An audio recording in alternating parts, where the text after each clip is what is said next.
I am, right? I tell people this. They say, "Oh yeah, you charge for this, you charge for that." Yeah, I charge for advice. Absolutely, I charge for advice. So the second Did part. you go to college? Absolutely. Did they give you college for free so you can get a job? No, they did not. I paid a lot for that, actually. Yes. So what we're looking at is, it's not just that money that's over in this account that's growing. You've got hope. I mean, we've gotten to know each other. You've got goals and things and hopes and dreams that you have for your future. Those are the things that we're safeguarding.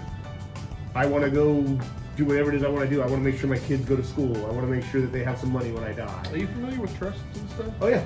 I don't do trusts. I'm not an attorney. But you know how to. I know where they should be, who should have them, and things like that. So if you're not familiar with that, so let's say that you spend your entire life to buy your shiny new Ferrari, and you're in a job. Let's say you own a restaurant. Okay. Why would you put your car and your house into a trust? Because if somebody sues you because they slip and fall inside your restaurant in the state of California, even if it's a C Corp, S Corp, or an LLC, they can still come after your personal assets. If they're in a trust, they can't. That's one very important part. The other part is we call people who don't, if they don't have a trust or if they don't have a will, they're what they call inestacy. Inestacy means that the state of California, or the state in which you reside, makes the decisions on all of your assets should you die and you don't have anything in writing. Correct.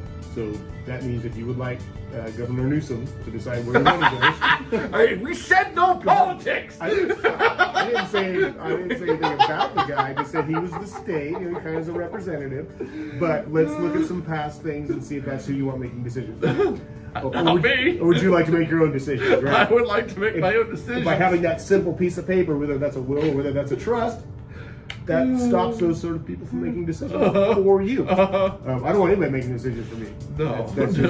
There's ones that I would like to less, and I think I've probably just let the cat out of the bag on that one. But yeah, so those things are very important. They can protect you during your life. They can protect you when you're gone. So I have one client now that she was a client for many years. She passed away. Son was the executor of the trust, and one of the people that's receiving money from the trust wants to contest, and he's super angry. He's not getting more money, the whole bit.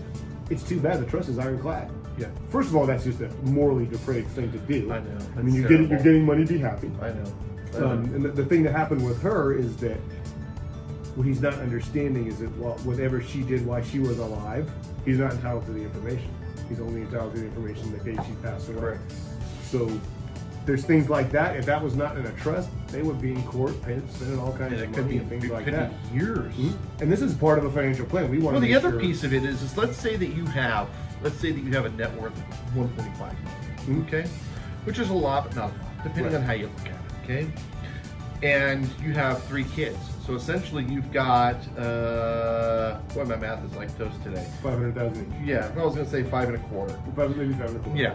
So yeah, 5 1/4, 533 going to each person, right? Yeah. Just like, yeah. Yeah.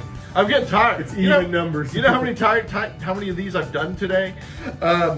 Okay, but you got 5 going to each person. Now, you've got, let's say that you're in court trying to squabble this thing for like the next 3 years. You may spend a quarter of that in legal fees, if not more.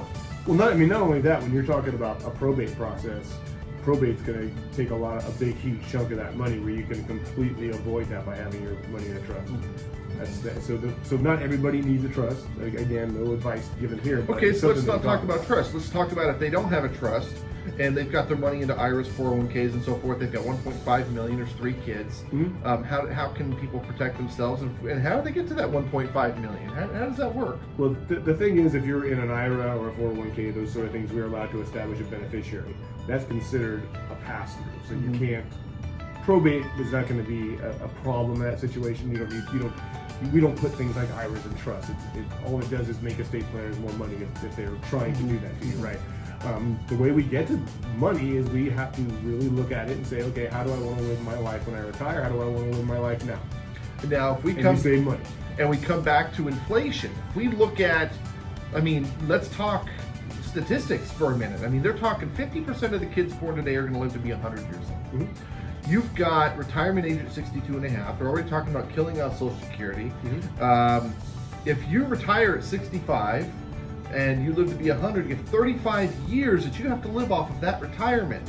If you've got $1 million to last you 35 years, that's not getting you very far. It's not, unless you want to really live. But very, with the rate very of simply. inflation, I mean, you're talking with, especially with everything that's happening right now because of COVID. Again, we're not going to get political, but math is simple math. Go through a drive-through; it's $10 for a McDonald's value meal. That was $3 a couple of years ago. Absolutely. So if you're thinking about maybe a loaf of bread at like $6 or $8 in the next 5 to 10 years, how far is $1 million going to get you? You really got to start protecting your money. Otherwise, you're going to be working till the day you die. One of the biggest things that we talk about in financial planning is future value, present value of money. And that's a calculation that we could do assuming certain inflation rates, depending on what year you want to retire. If you say, hey, I want to retire in 20 years, we're going to go in and say, okay, here's the stuff you buy now. Here's what it costs you. That's our PV, or present value, as we call it. We have a calculation that will bring us to the future value in that 20 years. Basically, obviously, it's some of that is speculation. Things It can is change. speculation, but you're still looking at, are we going to see deflation? No, we're Probably not. we don't see it often. So here's my thing. When I run a financial plan, I don't count on, I should say, Social Security. I don't count on the lowest rate of inflation. I do what we call a stress test. That everything wrong happens. You live to 150, you've only got this much money, here's what happens. So I know, so if I come to you and say, hey Robert, you can live to 150 years old, you'll still have money left. Well, many of us probably wouldn't. I'm going to be the old guy up the Harley. But if I can tell you, I tested under these circumstances, if we had the worst inflation, you live the longest, you have the least amount of money, and it passes, and you're gonna live financially, you're sure as heck gonna live if you live to 100. You're gonna be pretty comfortable. So what we want to do, we want to. I think a lot of times my pet peeve with some people who try to do this by themselves or do it for a living, they're too optimistic. Oh, I'm gonna have all this money, and oh, there's not gonna be inflation, and oh, I'm gonna. Or they just don't know what inflation is. They don't know. They can't calculate a car loan or a mortgage loan, but they think that they're going to plan their future. Yeah, it's a function of it. It's when we try to do our own plan in our head, everything always comes out rosy, right? That's why you come to me now. We look at it and say, not so rosy, but here's some things that you can do to put yourself in a better position. I'm never going to tell you, hey, everything's going to always be great. We're going to say, okay, here's worst case scenario. Let's work from there. If you're prepared for the worst, you can certainly handle the best. Unless you know how many dimples are on a basketball and you're Rain Man. Yeah. But there are people that are like that. Yep. I actually knew somebody, they called them super minds. There's like 10 of them in the world. Yep. I knew one, and she was deaf and blind. But she knew exactly what time it was at all times. Oh, wow. She knew exactly what time it was. You Give them a timepiece, huh? You can go, was her name Beverly or something? You go, what time is it? And she'd go, 4:33. And you look down and you'd be like, holy smokes. That's pretty crazy stuff. Yeah. I don't think I've ever experienced something like Crazy, that. yeah. Or she'd be just sitting there and she'd go, it's almost dinner time, and then the dinner bell. That's just, well, they do say that when you lose some of your senses, the others are heightened. Yeah. So that's something that can. She certainly knew, happen. she was deaf, but she knew music, kind of like Beethoven. She knew music. And so I don't think she was always deaf, because I think her specialty was like the Beatles. I know we're completely off course here. Whatever, you're still watching. Right. But she was like, her thing was like the Beatles. And you could ask her like any Beatles question. Like, what was the third word in the fourth song on the first album? She could tell you. It's like the weirdest stuff. That's crazy. Weirdest stuff. Yeah, that's a good memory. It's a super mind. There's like 10 of them in the world or something. You think I'm crazy, just Google it. Yep. All right, how do people get in contact with you, man? So they can call us at 916-333-5910. That's our direct office line here. They can mail me or email me at Lamar@SimpsonWealthPlanning.com. Send me a letter! Does anybody mail people anymore? I don't know. I don't think so. You can use my, what's that thing called? The Telegraph. Telegraph. Send me a Morse code. I don't have that set up yet. As always, go to www.SimpsonWealthPlanning.com. Email Lamar@SimpsonWealthPlanning.com.